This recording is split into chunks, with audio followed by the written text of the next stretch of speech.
Love is Blind. I'm here to do a review. So if you haven't watched the show, don't watch my show because don't watch this video because I'm just going to be talking about the show and giving my opinions on different couples. So this is part one, and I'll do part two on the second week of episodes. Okay, so Love is Blind. I love the show. I'm not a dating show person at all. I don't watch Bachelor, Paradise Island. I don't watch anything since Single Out, okay? Because I just don't like the whole idea of everybody fighting over one guy. No.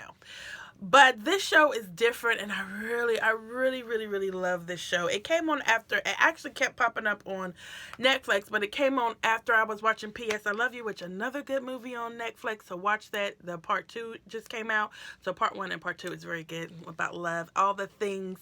But if you love love and all the love things, love movies, love songs, romance, novels, all that kind of stuff, you will love this show. I watched the show, and as soon as I watched the show, I called all my girlfriends, was like, y'all have got to watch the show, and they're all watching it, and they love it. So I'm going to jump right in. Of course, the favorite couple is Lauren and Cameron. They are the true example of the show. This show, for me, is so different because it strips away everything that everyone uses in this world to build up roadblocks that keeps everyone to come together, in my opinion.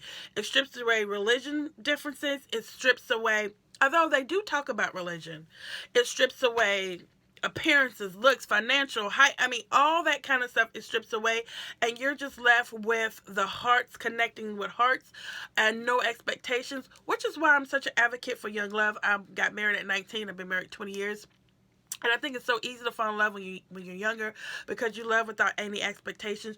You just love. You don't love if they have a good job. You don't love it. You just love. And love is a risk at any age, and sometimes it works out and sometimes it doesn't. That's life. Just like business, just like if you buy a car and you buy a limit, you accidentally buy a limit. I mean, there are no guarantees in love. It just isn't at any age. So I love this show for that reason.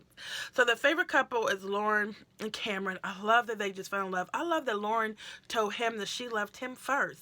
I love that they've been so honest and open with each other. I do wish they would have showed us a little more. I know it's a lot of people, but I wish they would have showed us a little more of their conversations so we can see what made these people fall in love with each other in 4 days, because I think Lauren and Cameron are the first people to get engaged, and that was after 4 days. I think that's what she said.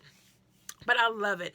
And when they first met and that chemistry that they had when they first met, and oh my goodness, when he picks her up and says, I'm going to take care of you.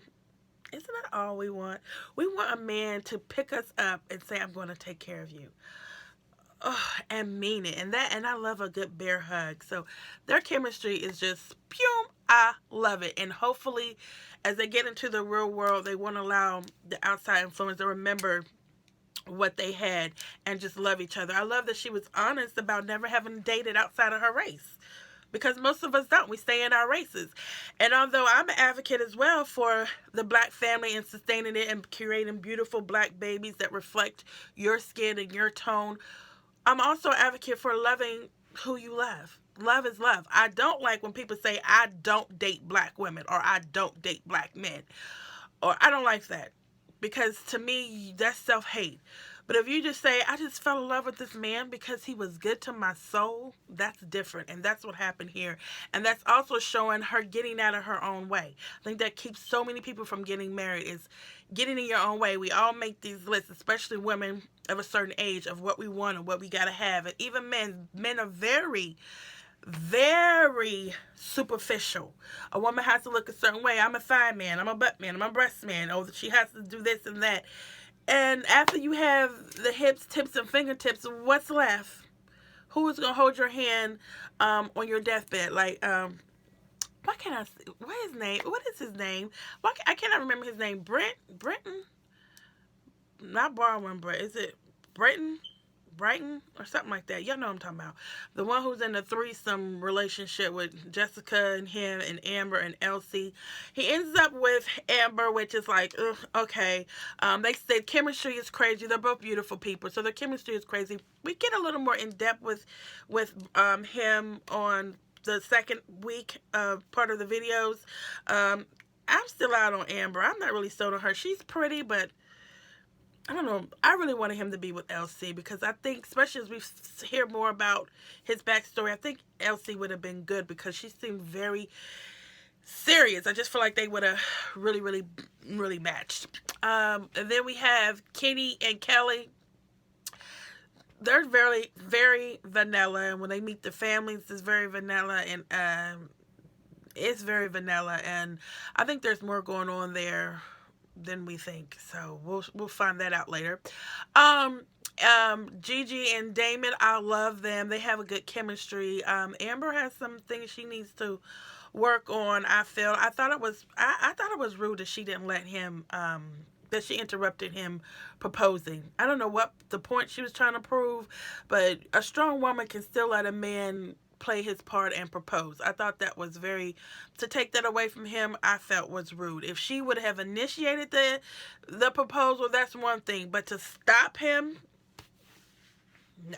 I didn't like that. That wasn't. I think she thought that was really cute. It wasn't cute. Carlton and Diamond. Diamond. I don't want to rag on Diamond's hair because I don't know if she could afford a better wig job, but I think production should have helped her out a little bit, and definitely the other sisters in the room should have helped her out because that's what the world is talking about. But I definitely feel like she also was there for love. I don't think Carlton was. Out of everyone who was there, I really feel like on this show, these people really were there to find love. Genuinely, I really felt from the very beginning, before we knew what we now know about Carlton, that he was just there for the opportunity, the space, the moment to shine. I really did. I didn't like him. Although it was hecka funny when he walked out on Amber. Hilarious. The way he laid on that couch, he did the church figure out.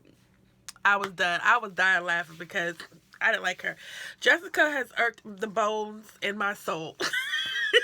She gets better doing as the season goes, but she irked the bones in my soul. Matt kind of irked the bones in my soul because how many ways, he just keep accepting her back. And sometimes it seemed like for the sake of winning, he just didn't want to lose to him. But anyway, they ended up meeting. They had a good connection when they met. So when they get on that island, it's a whole nother story. Who was the other couple? I can't remember the other couple. Gigi, Kelly. Anyway, those were the couples. The fave couple is, of course, Lauren and Cameron. I'm rooting for their love. Everyone's rooting for their love. Their love, their experiment on their love is what this whole experiment is about. Two totally different people who didn't do anything but based on love. And I love how honest that they're both being about the challenges in that relationship. So stay tuned for part 2.